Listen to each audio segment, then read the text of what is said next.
zooming in out there, and then I'll make sure that, and then I'll follow her. That'll be good. I'm going to wait for everyone to sit down. Yeah. Get started.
Good afternoon, everybody, and thank you for coming to Economic Turbulence, a look at change in the American economy. My name is Mary Ann Rodriguez, and I'm a program associate with the Capitol Hill campus.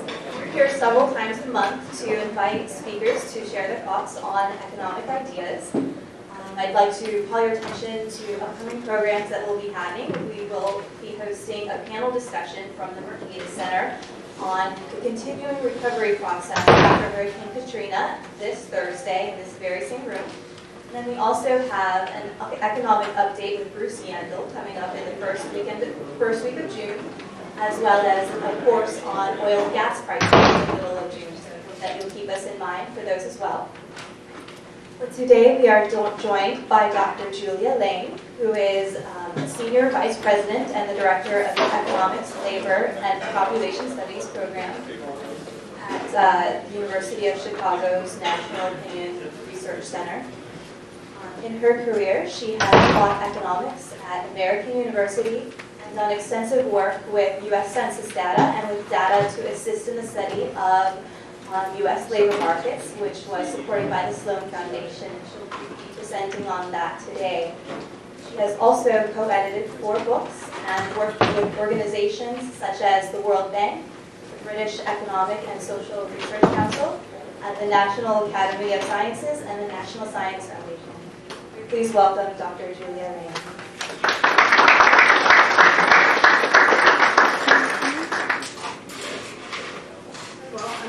Very glad to be here. I should say that one of the things I'd like to do is to have a very informal discussion. Having been a faculty member for a number of years, I don't think there's anything worse than someone just droning on. So if you've got any questions, just step up to the mic and just ask them. It's actually a small enough room that I think your voices should carry. Can everyone hear me okay? Okay. So what I want to talk about is actually a book that was written and came out October 2006, which is co-authored with Claire Brown from the University of California, Berkeley, and John Waltermeyer from the University of Maryland. And it had this somewhat provocative title, Economic Turbulence is a Volatile Economy Good for America. I should say that this represents a much larger research agenda that the 3 of us had. I've worked for some 15 years for looking at worker turnover and reallocation in different types of labour markets in the United States in short. John Wolfwanger spent a great deal of time looking at job flows in the economy, job creation and destruction. A seminal book came out probably 10, 15 years ago. And Claire Brown is an expert in qualitative studies of industries, in particular the semiconductor and software industry. So there are a large number of academic articles that underlie this work. There's a website that you can go to and take a look at it, CDs. But the aim of this book, which is what we tried to do, is to make it more accessible to the general public. So it's not a technical manuscript. We worked very hard to try and make it readable to readers of The Economist and the Wall Street Journal, for example. I'm not sure that we were exactly in Steve Levitt class, certainly not in terms of book sales, but that was what the effort was. What I also tried to do in this presentation is to try and have a relatively, I'm not going to go through any equations or so on. What I'm going to do is talk about graphs and have summary results after each kind of point that we're highlighting. So here's the overview. What I want to do is just go through some basic facts and outline the key questions that we were trying to get at in the book. I want to describe a little bit the structure of the project. So you're going to have to live with me on that because I think it's important that you understand exactly how our results were derived.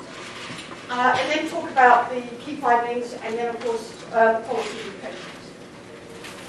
Okay, so one of the things that we discovered, both John Wolfwanger and I, working using very different data sets, is that in the US economy there are enormous levels of economic turbulence. So, you know, every month the Secretary of Labour comes out and says the net job change is 100,000. You know, when the workforce is 140 million, let's say, 120 million. That net job change does not reflect the enormous amount of job and worker churning that goes on in the economy.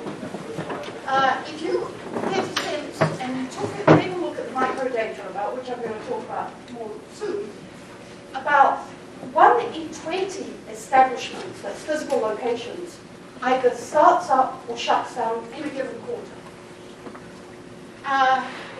1 in 13 jobs is created or destroyed. What do we mean by created or destroyed? That means a job creation is a new job being added as a business. Job destruction is a job being lost as a business. So if you think about it, if you have 30 employees in one business and 50 employees in another business, business 1 increases employment to 31. That's a job creation of 1.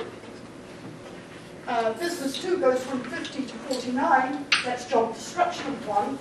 The net job change is 0. So it looks as though there's been no net change in employment, which is great, but there's that change in the jobs that's happening. And then the astonishing fact is also that 1 in 4 job spells either begins or ends every quarter. Now that doesn't mean that 1 in 4 of you is not going to have your job next quarter. Most jobs are actually quite long-lived. But there are very many spell jobs. And so there's enormous worker churning as workers move through a fixed set of jobs. So you say that, in my example, that I had 30 jobs in a business at the beginning of the quarter and 30 jobs at the end of the quarter, there would be no net job change in that establishment, but there would be massive flows through of workers into that fixed slot of jobs. Does that make sense? So what we're going to be talking about now is trying to get some understanding of what the impact of all of that turbulence is on workers and firms and the nature of jobs in the United States. Okay? So obviously you hear a lot about this in the popular press. Every single day in the newspaper when I was writing the book, and the three of us were writing this book, we'd pick up the newspaper and there would be some story about lost jobs. Okay?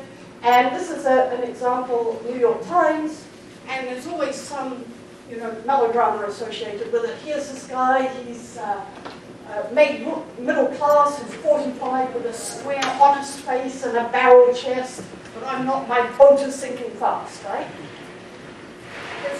But, as we point out in the book, you hear about the big job losses. You don't hear as much about the small job things. So what we wanted to do is we wanted to say, is this typical or not of what's going on with the economic turbulence we read about so much in the news? So we're going to talk about 4 key questions. And I could talk about more, but I was told to shut up by 1 o'clock. What we want to do is we want to know what's the impact of that kind of turbulence on firms and businesses. What's happening to job ladders within firms, to the promotion paths within firms, what's happened to worker career paths, and what's happened to good jobs. Okay? So those are our four questions.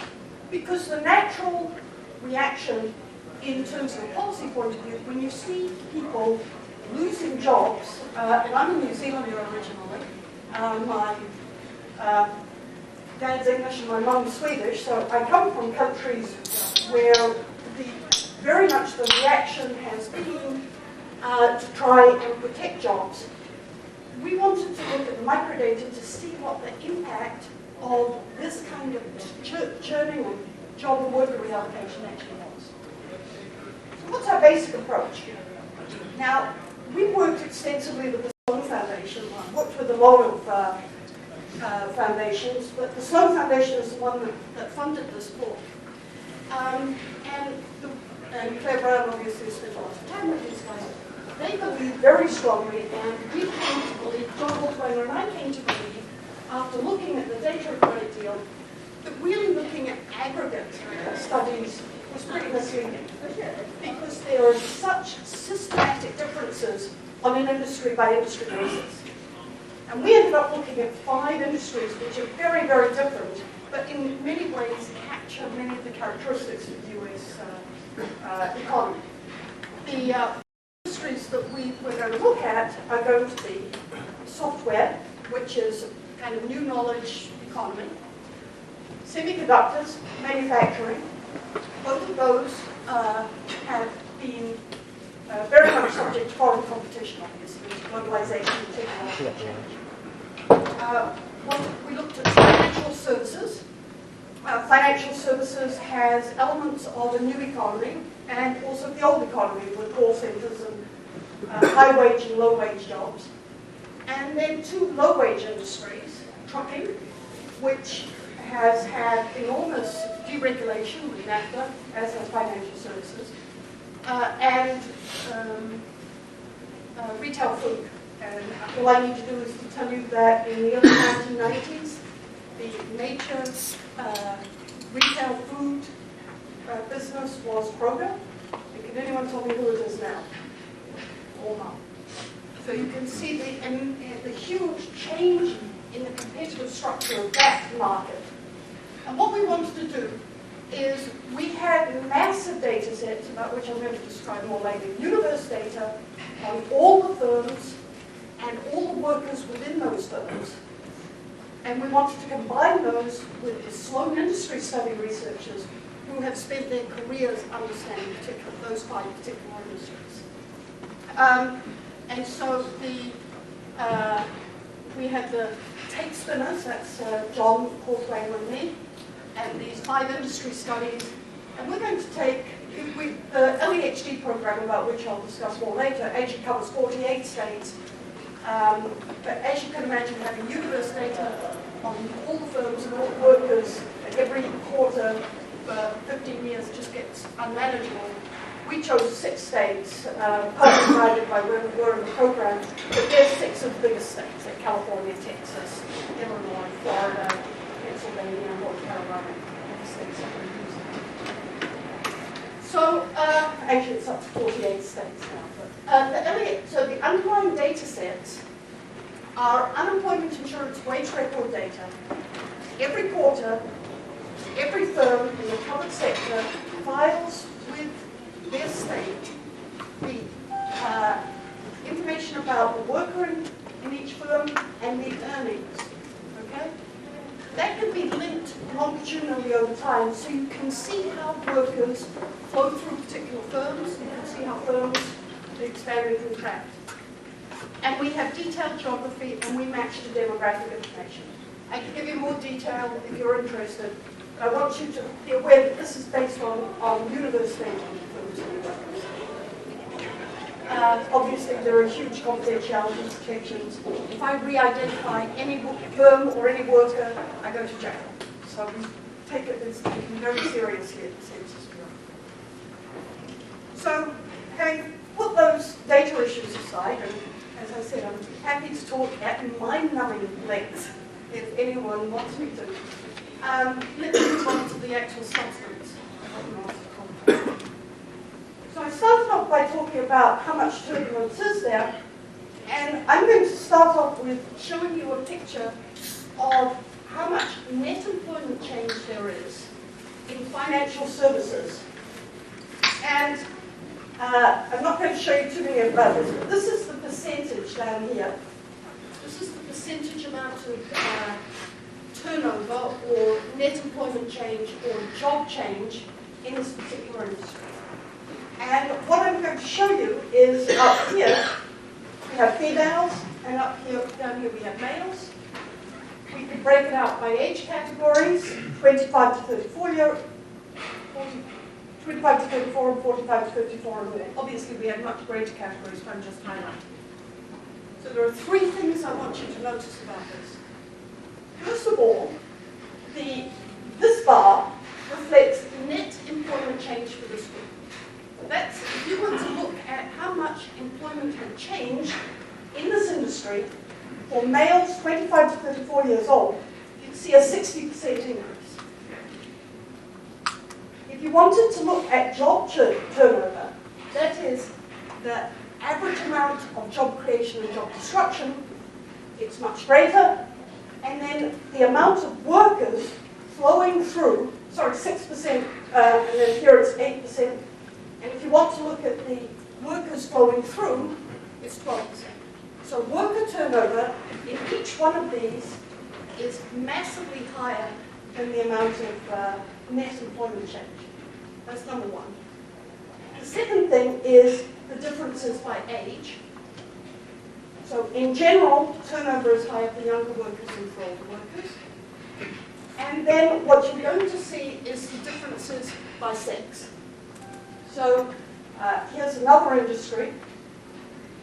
This one happens to be financial services, the particular period that we're looking at. Now here you see, for females and males who are 25 to 34, net employment change is negative. On average, jobs were lost.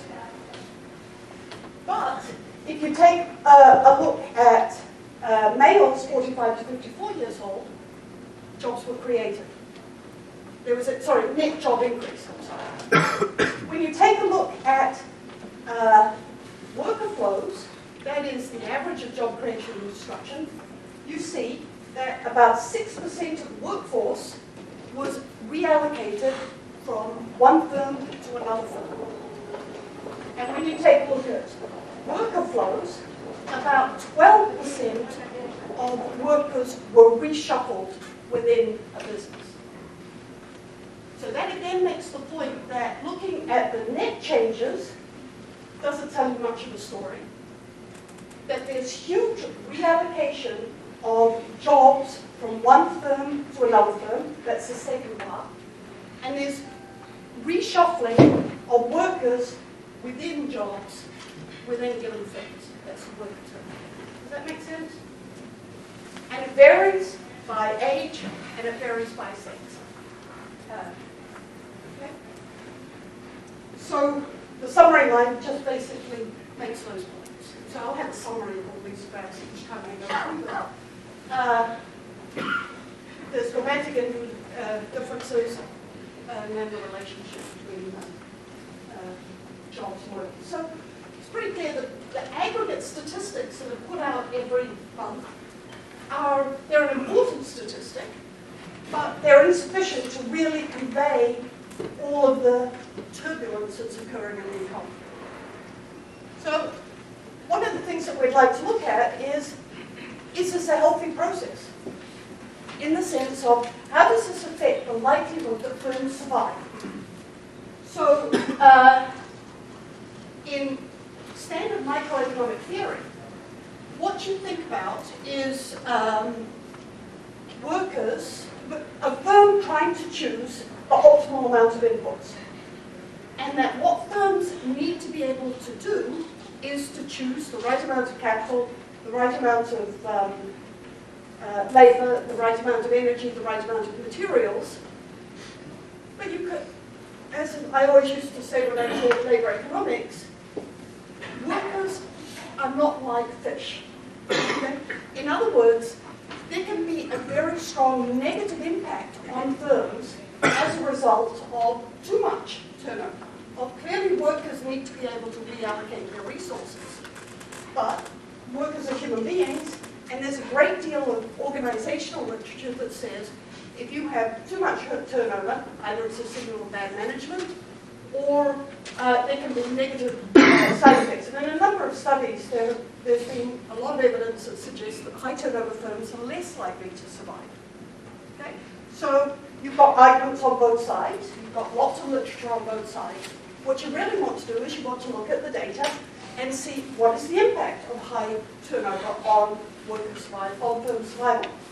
And if you think about it, firm survival is kind of the litmus test of competitiveness. We look at other things like productivity and growth and so on, but you can read the book in order to get a sense of that.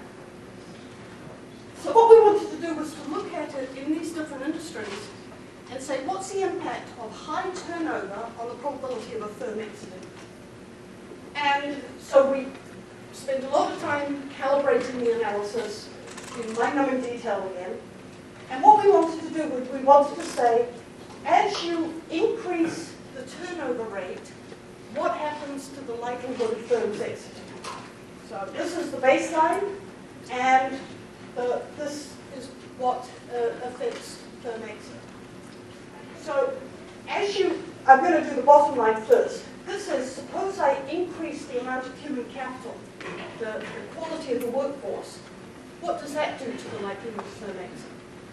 And again, conditional on turnover being the same. Well, it reduces the likelihood of financial services and retail food firms exiting, but it increases the likelihood of semiconductors and software, presumably because they have to pay them too much in order to keep them going.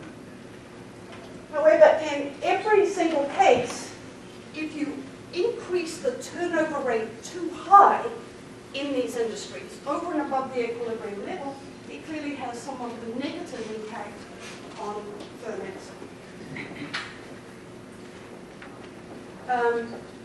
But what we find is, so this is summary, we find these very strong differences by industry. We find a great deal of heterogeneity within firms within the industry. There are a lot of differences. What we find that firms that have low turnover and churning of workers are much more likely to survive. They're much more productive. But that productivity does serve some reallocation. Does that make sense? So in other words, what this reallocation function appears to be doing is it is reallocating workers from less productive firms to more productive firms. And that increases the productivity of businesses as a whole.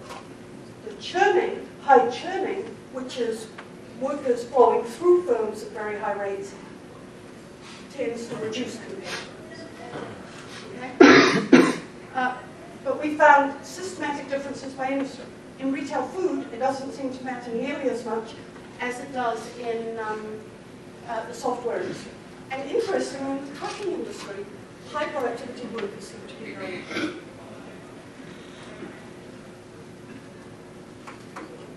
So turbulence plays plays a role in the competitiveness of final firms.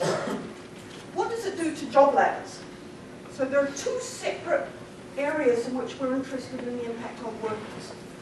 What's happened to the earnings progression of workers within a particular firm? You come in as a port of entry.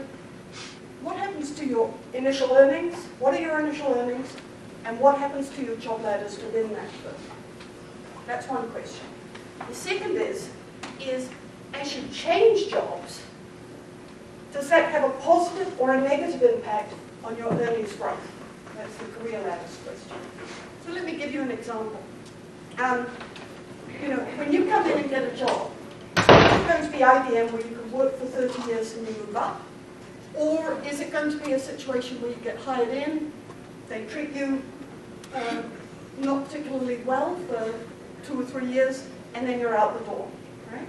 So that's really the question. What's happened to job ladders in the United States? And so here are some pictures. And how is that affected by the turbulence within particular firms? So here we're going to look at, and we found again, tremendous difference by age and by sex.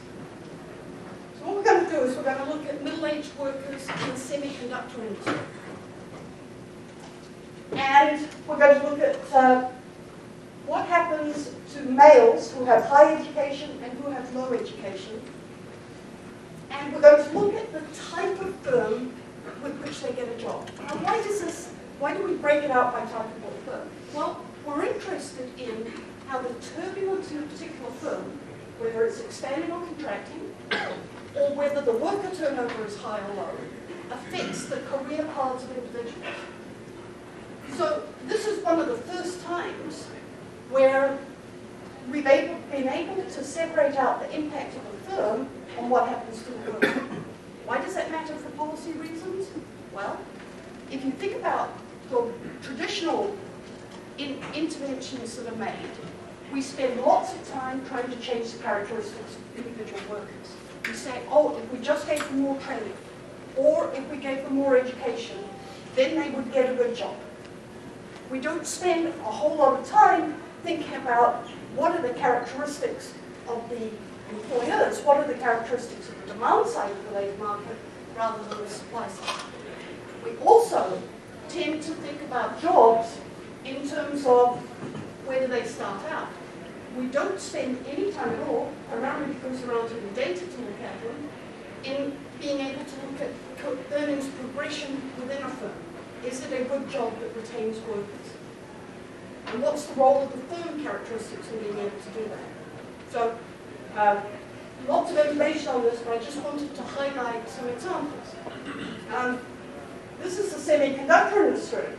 And so you can see these are observably identical individuals. They're high education males, and we match them on a whole bunch of other characteristics.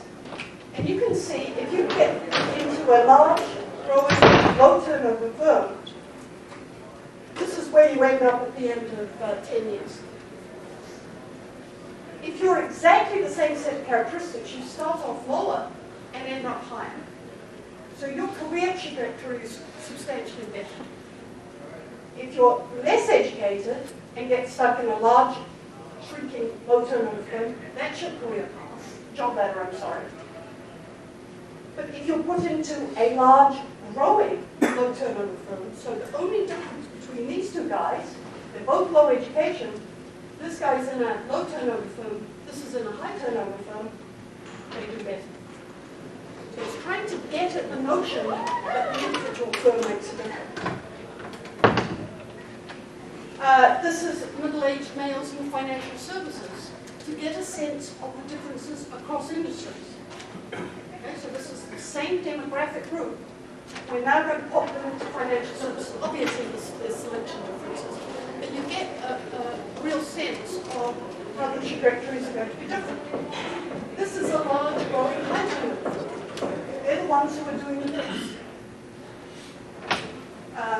Presumably, you're thinking, this was the only case in which we found being in a high turnover firm ends up with you being better off. And one possibility, our financial services experts told us this, is that if it's high turnover, it means it's high turnover at the top, and so jobs are opening up, and there's more of a tournament model of getting jobs. I'd like to point your attention to the one demographic characteristic that seems to make a lot of difference. Down the bottom here, up the top is high education males. These are high education females in financial services. In every single situation that we looked at, remember we're looking at universe data, being female really reduced the job ladders that you were able to get into. So there's the key finding that we got in this industry. Again, tremendous differences across industries. We actually also find tremendous differences within the industries. Not surprisingly, my Uncle John would have said, how much did they pay you to figure this out? Getting a job with a large growing firm gives you some of the best job ladders. Oh, God. But it's nice to find out that it's empirically valid. Yeah, What's the date range for the salary? So we estimated data from 1995 to 2001, or 2002. Obviously, this could change. We've spent some time updating the results. The results don't change a whole lot with the updates in terms of the job areas. Yeah, I expect the relationship to remain the same, but the actual salaries seem probably low compared to what I know my friends making related to the sector. I was just wondering if there was something that was taken out of that, or if it was deflated. Oh, these are deflated. These are constant. I think 2001 numbers. Yeah.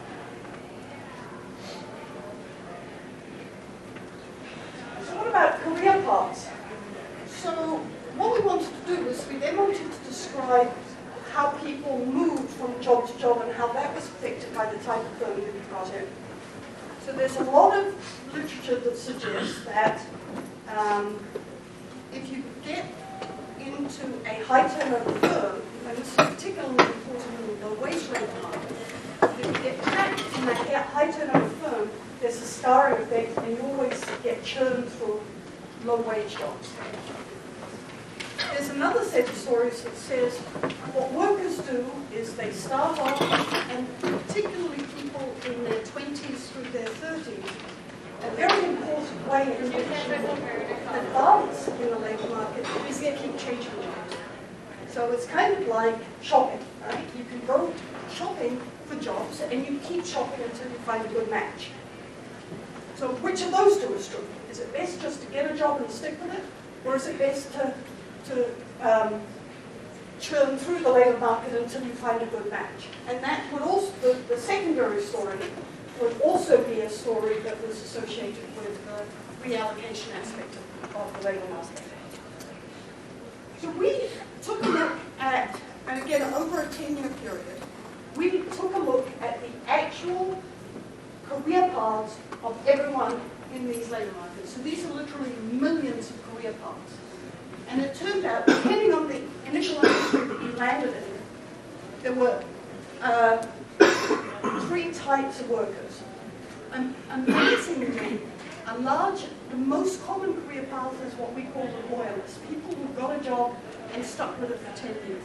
You wouldn't believe it just looking at anecdotal information, but that's the most common. The second most common are people who change jobs once, and the third most common are people who change jobs twice. And obviously then there are lots of people who have lots of jobs, but those are the most common modalities. Those three modalities describe 75% of career paths that started in financial services. Only about 55% of those that started in retail food. They were still the majority. Okay?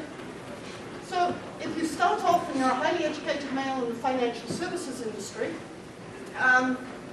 and this describes the loyalists, those who stay with them. That's their initial earnings, and that's where they end up. So you can see there's a much steeper trajectory than someone who's a job switcher. This person switched jobs once, and this person switched jobs twice. And that's the typical kind of career path for these kinds of workers. Now, there's all kinds of selection. This is a descriptive exercise, not a causality exercise. Did you find that a point at which they switched jobs affected overall?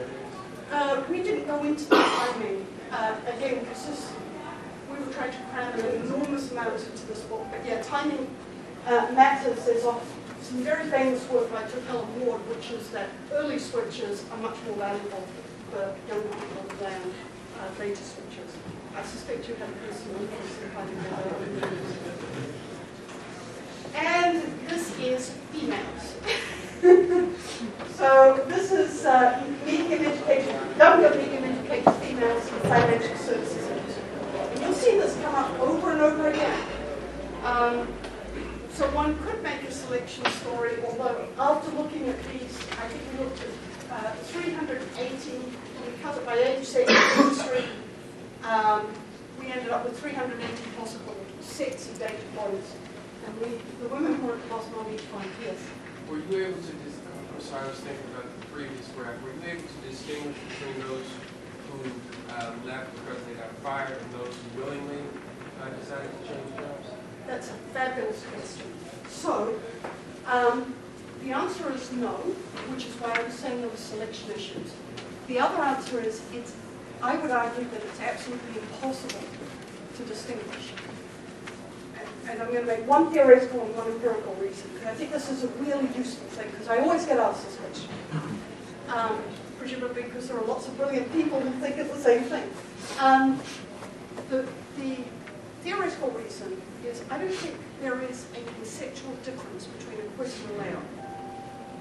A firm that really wants to get rid of someone can always induce them to quit by adjusting the working conditions or the pay.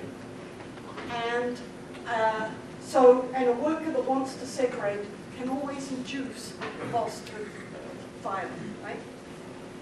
So that's a conceptual difference. And there's actually, there's a very good JPA article, Ken McLaughlin, in the early 1990s, Journal of Political Economy, makes that point. I buy into it. The second is empirical. So you look at data that say quit or lay off. And you get the data from businesses, and you get the data from workers, and you get very different numbers. When you look at match data that compare why the firm says someone got laid off, or why someone separated, and what the workers say about why they separated, there's very little concordance. Okay? So, A, we couldn't do it, and B, I'm not sure it would have been a useful exercise. I mean, interesting if we could separate it out, I don't think we can.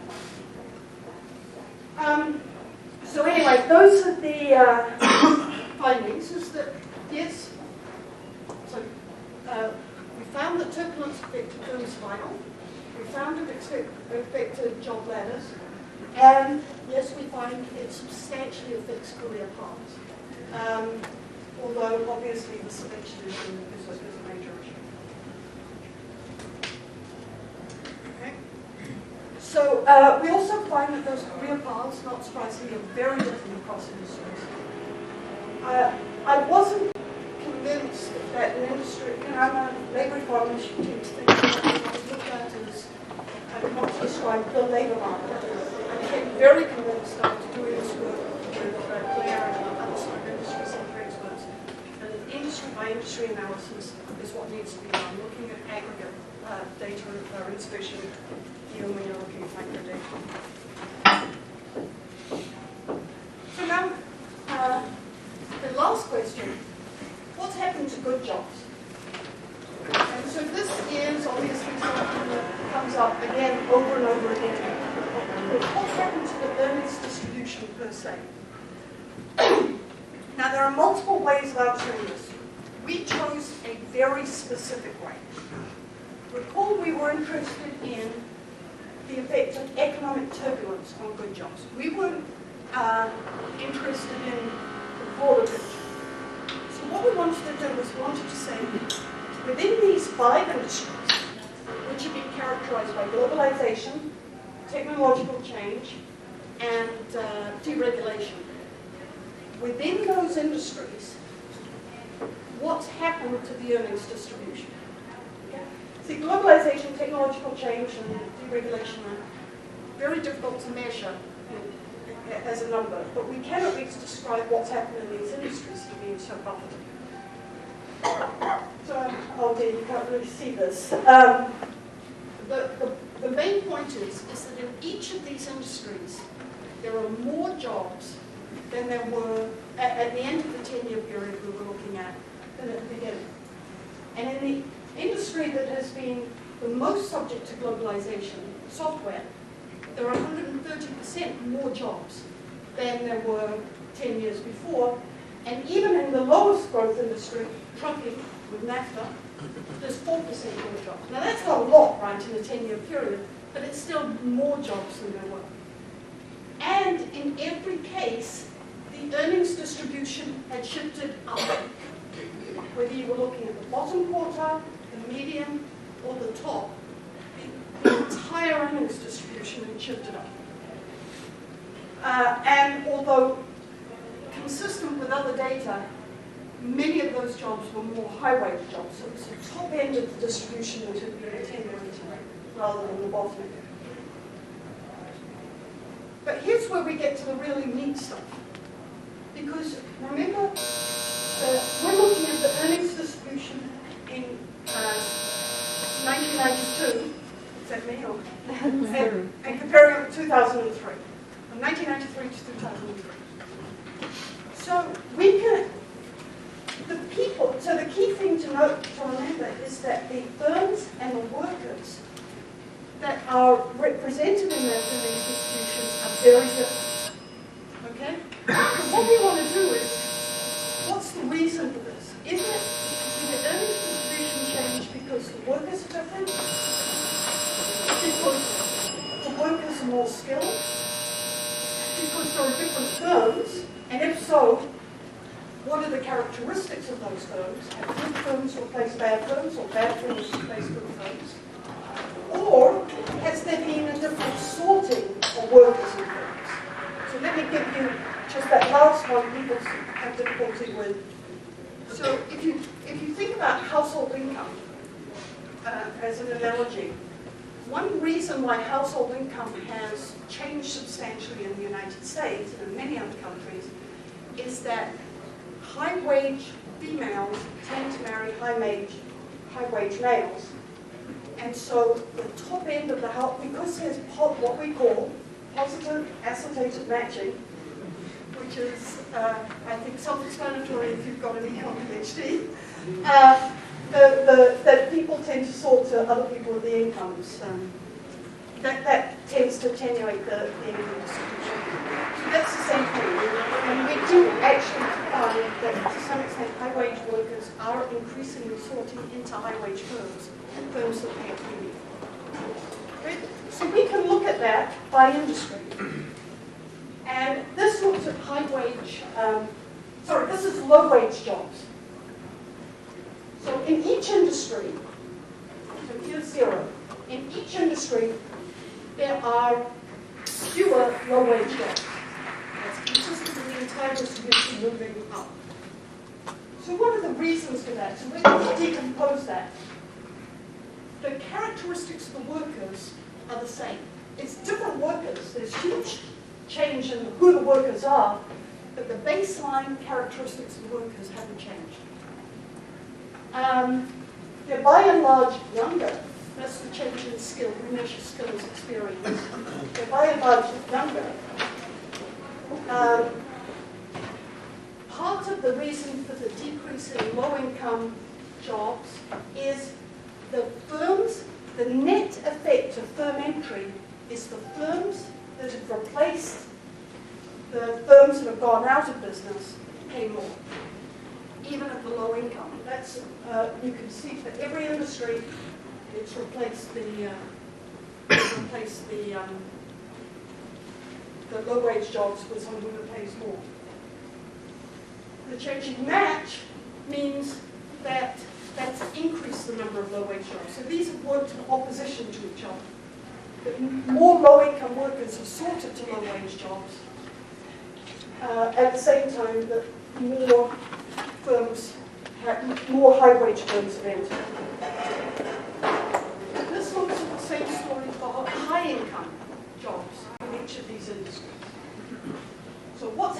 the top end of the distribution. And now it's worth talking about which industries have the high income jobs really increased. Semiconductors and software, the two industries with huge amounts of globalization. And the black one is financial services, the industry with deregulation.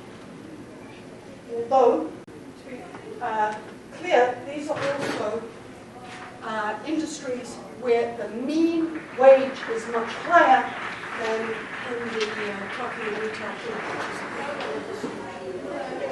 So why is this occurring? Well, it's not because the workers are any different. It is because they've got more skills. That's acted to move the high wage jobs up. And in each industry, it is that the net impact of firms, the firms who are entering, pay more than the firms that are exiting. Okay? So I think it's pretty cool that we're able to decompose that impact. So the summary slide on this one, and I've got this coming to the end of the story. So simple explanations of the change are pretty misleading. We have different workers, we have different firms, we have a different match of workers and firms. That's what economic turbulence is all about. We do find that firms have upskilled their workforce, but that the role of firm entry and exit is a very important driving force, and it's not as negative as one would have expected if you read the popular press. So summing up, there's clearly an important role of turbulence. Obviously, I started with that story. There's a massive amount of one of the strengths of the United States economy is that amount of reallocation. There's certainly evidence in this edition to say that this is creative destruction. I haven't highlighted in this, but we do emphasize in the book, there are, obviously, we started off with Mark McClellan with the barrel chest. There are clearly a number of people who are getting hurt by the turbulence. Because there are clearly such net gains, it behooves us to be thinking about how to help workers caught up in the turbulence. But the bottom line is, this was an extraordinary data exercise, an extraordinary intensive data exercise, and it showed that a number of anecdotes during the popular press, the Lou Dobbs, for example, seem to be somewhat misleading. And so we lead each thing with an anecdote. We like to pick on Lou Dobbs. And we also find that aggregate data is clearly misleading. And really what you need, and I haven't talked about the geographic variation, but there's also massive amounts of differences by geographic area as well as regions. But you need that micro data to be able to understand what's happening in the economy. So, yeah. You say aggregate data is misleading, but you just showed us aggregate data to say aggregate data is misleading. How do you mean? When you aggregated to create dynamic data, aggregates to follow life cycle paths of career ladders and stuff like that, but it's still aggregated, of course. Right. Yeah, so anytime you aggregate up, you need to get some understanding of what's going on below. So just looking at an aggregate statistic is clearly misleading. What you really need to do is to be able to provide the full context. So obviously we had a lot of fun working on this. It wouldn't be research if I didn't take it much more than each of you done. Brian, you're very much interested in this. These data exist in a very restricted environment. It's not a very flexible data set. There are a million questions that need to be answered that weren't able to be answered. It would be very useful to have a national data set on organizations that is accessible for policy work researchers rather than just academic geeks to be able to get at, so that you could actually look at the impact of different policy interventions. To be able to understand the impact, for example, of policy decisions like R&D investment changes or changes in effective tax rates on the competitiveness and survival of businesses and workers within them. That obviously falls in a number of areas that are of interest, notably the American economy. that's basically the summary of the book, and I hope that you buy a copy. All right, well, how about y'all thank our speaker, Dr. Williams? And we will now have time for any extra questions that you may have. And if you please get a moment, please fill out the blue sheet that's in front of you to help us evaluate all of our programs. And we'd love for you to share your thoughts with us.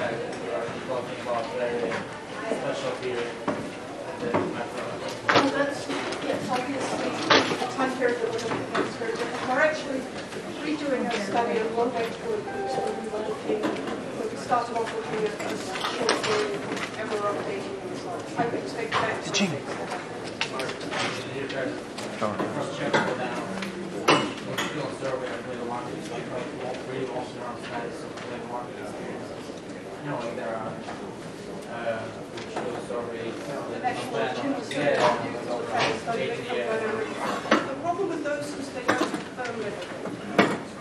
So you just have the supply side characteristics, not the demand side. So what we've done is, as we add additional years, we start to get into 2007, 2007.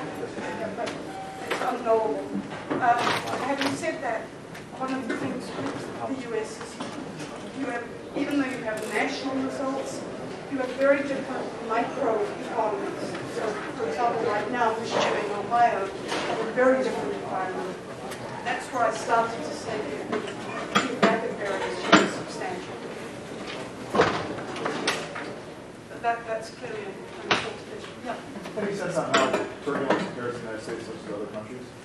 So, yeah, the basic statistics on job creation and destruction are being compared across a number of countries. And the job creation and destruction rates in other countries look like they're around 12 or 13%, same as in the United States. The way in which the worker flows appear to be less than job reallocation, and the firm entry and exit appears to be different.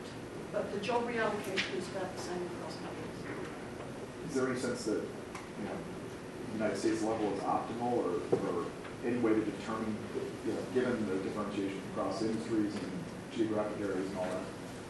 Is there anything for policymakers to say what's going on now is the right level, it should be more, it should be less? What policies are getting in the way of So that? that's kind of where I'm heading on this. I don't think we've got enough data or enough research to be able to answer that question. I think that's the blindingly obvious question. What is the optimum amount? The real problem is first of all, these data are probably being underused because it's so difficult to get access and they're very complex in their own right.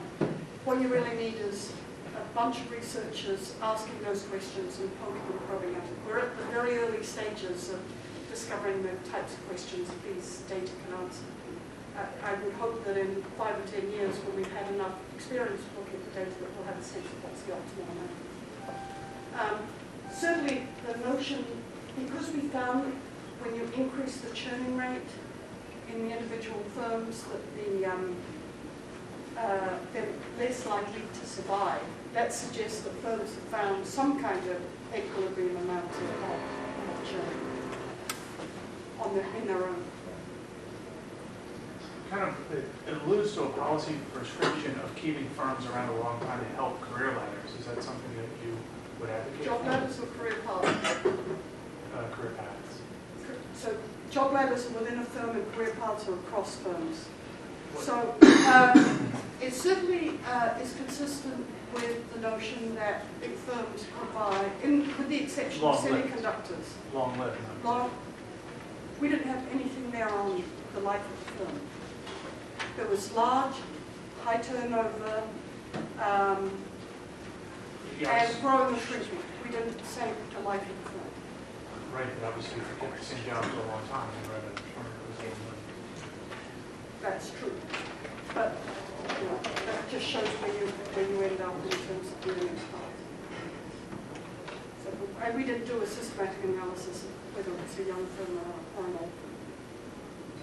I'm just guessing a lot of those job applications were because the firms went out of business. So it's almost like you're arguing that job turnover is tough on a career path, and long-lived firms are very good for a career path.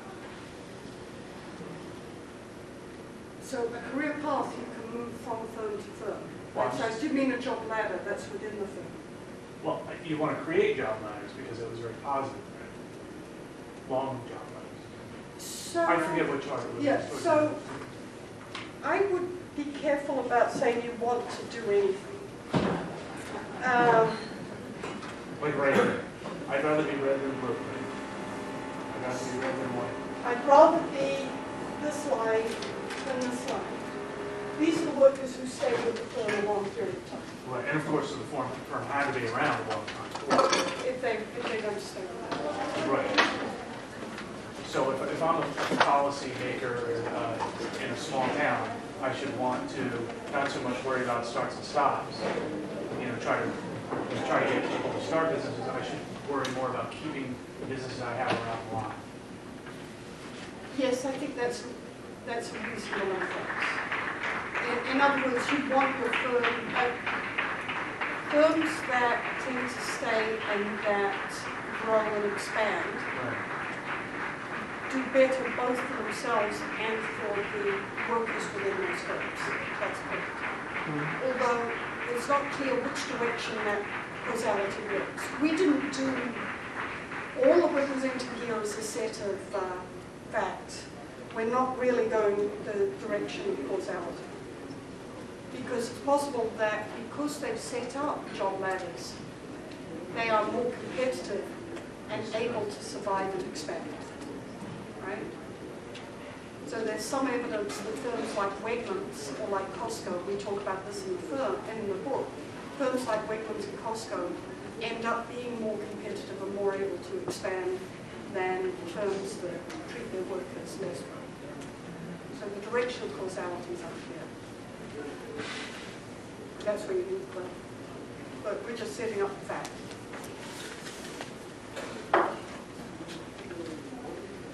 Okay, well, if there aren't any more questions, thank you all for coming.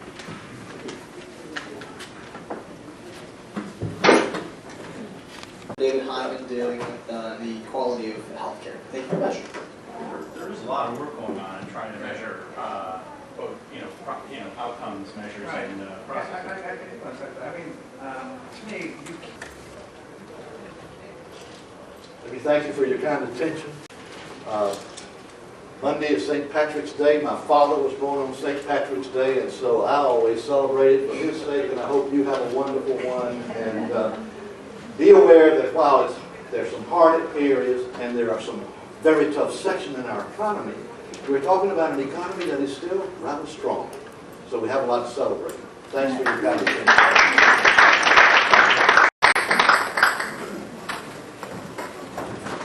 Al-Qaeda, but he clearly could have killed anybody in this room that walks around here all the time. And I use as an example because you just pointed it out as though it was a bad thing because there were no tangible statistics that could give you, a percentage. It just seems as though that's kind of an irrational way of thinking because you can't tangibly get a number on somebody seeing something and saying something as though it's a bad thing. So I just wanted to get some more remarks out of you on that. Is this on? Well, I can just shout.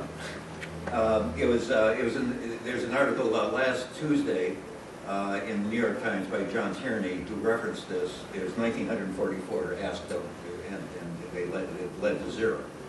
The issue is basically how much time you're going to spend bashing your head against brick walls, chasing blind alleys. And there's a huge opportunity cost. I mentioned in passing about the FBI. It's not going after white-collar crime. It's not going after organized crime. It's not going after a lot of things because it's spending. No one in the FBI wants to be the one who made a slip-up which caused another 9/11. And so consequently, that's a huge cost. What Tierney also stresses in that is that fear is costly. There's a study, for example, several studies now apparently, I knew of a couple, but now there's more recent ones, indicating that fear of terrorism actually increases the danger of heart disease. So consequently, if you're going to cause people constantly to be worried about terrorism, when basically it's not happening, there's that kind of cost as well. And we've now had, we have now had 7 years of this effort to try to find these guys with 0 results in terms, or the FBI at least, in terms of real Al-Qaeda cells. And it's quite possible that we're wasting a fantastic amount of effort chasing after spooks that basically don't exist. And we ought to consider the possibility that that money could be much better spent really saving lives in other endeavors. Can I just add a footnote to that? I completely understand and agree with, by the way, the premise that prompted your question, but it is not fashionable, God knows, to quote Don Rumsfeld nowadays, but occasionally it seems to me he said some things that made some sense. And one of the things he said, in another context admittedly, but the point remains, is that the absence of evidence is not evidence of absence. And the fact that the FBI apparently